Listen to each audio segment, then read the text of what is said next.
شهر رمضان الذي أنزل فيه القرآن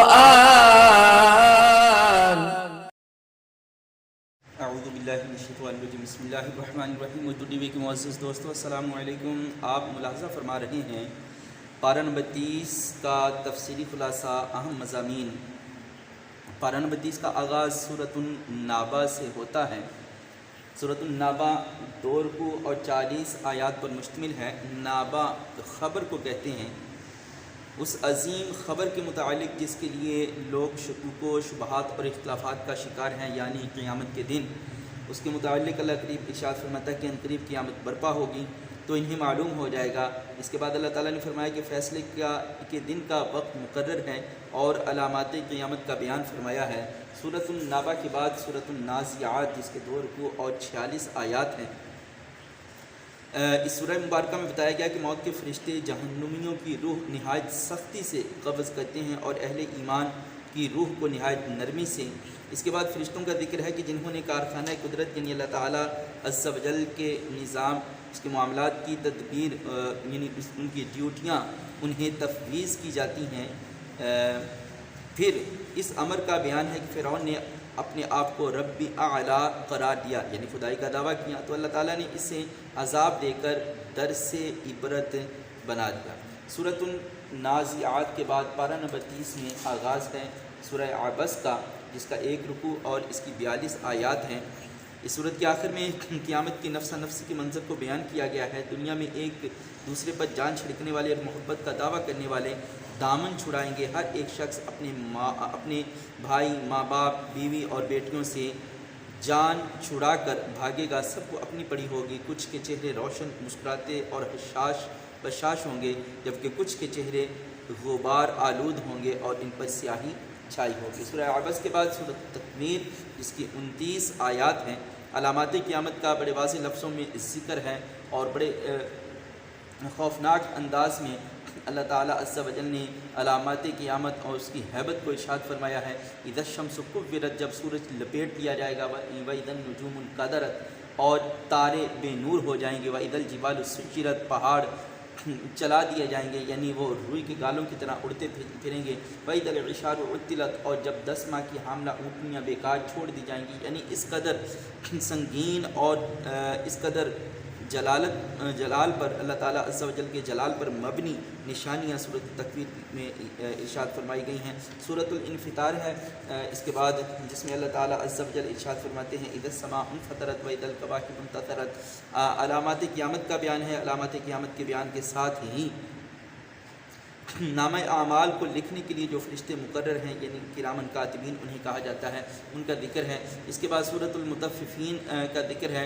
اللہ تعالیٰ عز و جل نے اس سورہ مبارکہ میں ناپ تول میں کمی کرنے کے متعلق ارشاد فرمایا۔ اللہ تعالیٰ نے فرمایا ناپ میں کمی کرنے والوں کے لیے شدید عذاب ہے کہ جب وہ دوسرے لوگوں سے لیتے ہیں تو پورا ناپ کر لیتے ہیں، اور جب دوسروں کو ناپ دیتے ہیں، جب دوسروں کو کوئی چیز ناپ کر دیتے ہیں، تول کر دیتے ہیں، تو اس میں کمی کر دیتے ہیں۔ فرمایا کہ کافروں کے نامہ اعمال سجین میں ہے، جو کہ مہر لگایا ہوا صحیفہ ہے۔ اس کے بعد سورۃ الانشقاق ہے پارہ نمبر 30 میں، اذا السماء انشقت۔ سورۃ المطففین ہے، مطففین کے بعد سورۃ انشقاق میں اس صورت مبارکہ میں بھی آثار و احوال قیامت کا ذکر ہے۔ پھر اس کے بعد سورۃ البروج کا ذکر ہے، اذا السماء انشقت واذنت لربها وحقت۔ سورۃ الانشقاق ہے۔ اس کے بعد وَإِذَا السَّمَاءِ ذَاتِ الْبُرُوجِ وَالْيَوْمِ الْمَوْعُودِ وَالشَّاهِدِ وَمَشْهُودٍ۔ قسم ہے آسمان برجوں والے کی اور دن دیے ہوئے وعدے کی، یعنی دن دیے ہوئے وعدے سے مراد قیامت کا دن ہے، اور حاضر ہونے والے یوم کی مراد اس سے کیا ہے؟ اللہ تعالیٰ عز و جل نے بیان فرمایا کہ اللہ تعالیٰ عز و جل پر ایمان لانے کی پاداش میں اصحاب الاخدود یعنی خندقوں والوں کو اس طرح قتل کیا گیا کہ انہیں بھڑکتی آگ میں ڈال دیا گیا۔ انہیں اہل حق کی تفصیلات کتب تفسیر میں تفصیل کے ساتھ بیان ہوئی ہیں۔ اس کے بعد سورۃ البروج کے بعد اگلی صورت ہے سورۃ الطارق۔ والسماء والطارق وما ادراک ما الطارق النجم الثاقب ان كل نفس لما علیہا حافظ۔ اس سورہ مبارکہ میں انسان کو اس کے مادہ تخلیق اور کیفیت تخلیق کی جانب متوجہ فرمایا گیا ہے، اور فرمایا گیا کہ جس دن چھپی باتیں ظاہر کر دی جائیں گی اس وقت اللہ کے سوا نہ کوئی مددگار ہوگا اور نہ کسی کے پاس طاقت ہوگی۔ انسان کی تخلیق کے مراحل کا ذکر فرما کے حقیقت میں انسان کو اس کی حیثیت واضح فرمائی گئی ہے۔ سورۃ الاعلیٰ ہے، اس کے بعد سبح اسم ربک الاعلیٰ الذی خلق فسوی۔ اس سورہ مبارکہ کے آخر میں اللہ تعالیٰ عز و جل ارشاد فرماتا ہے کہ جس نے اپنا باطن صاف کر لیا اور اپنے رب کا نام لے کر نماز پڑھی وہ کامیاب ہو گیا۔ سورۃ الاعلیٰ کے بعد پارہ نمبر 30 میں سورۃ الغاشیہ، هل اتاک حدیث الغاشیہ وجوہ یومئذ خاشعہ عاملۃ ناصبہ۔ ان لوگوں کے انجام کا ذکر ہے جو آخرت میں عذاب سے دوچار ہوں گے۔ اس کے بعد ان خوش نصیب مومنوں کا ذکر ہے جنہیں اخروی نعمتوں سے سرفراز کیا جائے گا، اور پھر اللہ تعالیٰ کی شان تخلیق کا ذکر کیا گیا ہے۔ پارہ نمبر 30 میں سورۃ الغاشیہ کے بعد سورۃ الفجر ہے، والفجر ولیال عشر والشفع والوتر۔ اس سورہ مبارکہ میں قوم عاد، ثمود اور فرعون کا ذکر ہے۔ ان اقوام نے طاقت کے زعم میں آ کر سرکشی اختیار کی تو اللہ تعالیٰ نے ان پر عذاب کے کوڑے برسائے، پھر فرمایا کہ تم یتیم کی عزت نہیں کرتے، ایک دوسرے کو یتیم کے کھلانے کی ترغیب نہیں دیتے، وراثت میں ملا ہوا مال ہڑپ کر جاتے ہو، تمہیں مال سے بے پناہ محبت ہے۔ اس کے بعد فوراً آخرت میں اس مال کی ناپائیداری کا احساس ہوگا تو انسان پچھتائے گا، مگر یہ پچھتاوا کچھ کام نہ آئے گا۔ سورۃ البلد کا ذکر سورۃ البلد ہے، سورۃ الفجر کے بعد لا اقسم بہذا البلد وانت حل بہذا البلد۔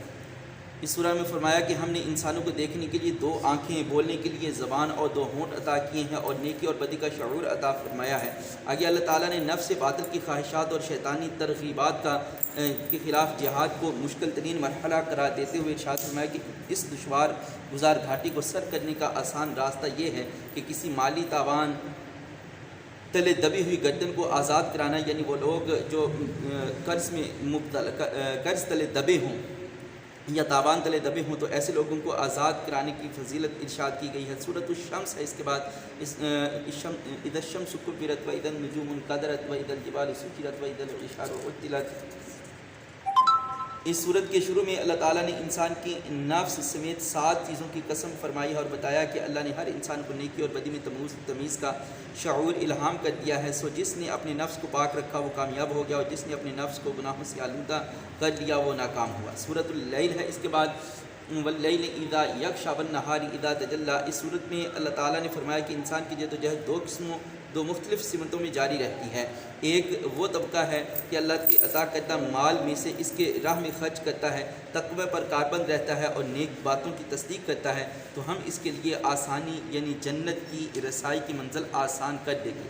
دوسرا طبقہ وہ ہے جو اللہ کی دیے ہوئے مال میں سے بخل کی وجہ سے خرچ نہیں کرتا، وہ دولت کی فراوانی میں مست ہو کر اللہ سے بے پرواہ ہو جاتا ہے اور نیک باتوں کو جھٹلاتا ہے، تو اس کے لیے ہم مشکل منزل یعنی دوزخ کا راستہ آسان کر دیتے ہیں۔ سورۃ الضحیٰ ہے، اس کے بعد والضحیٰ واللیل اذا سجی۔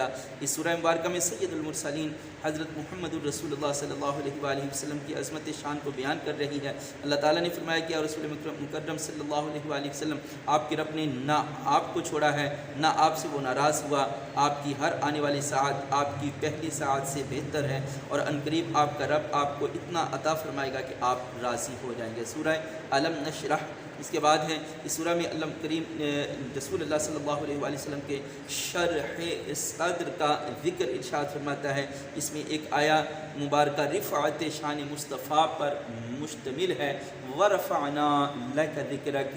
نبی صلی اللہ علیہ وآلہ وسلم کی تعریف و عظمت میں یہ آیا مبارکہ اپنی تفسیر کے اعتبار سے بہت وسیع مفہوم رکھتی ہے۔ سورۃ التین کا ذکر ہے، اس سورہ میں ارشاد فرمایا کہ بے شک ہم نے انسان کو بہترین صاف میں پیدا فرمایا۔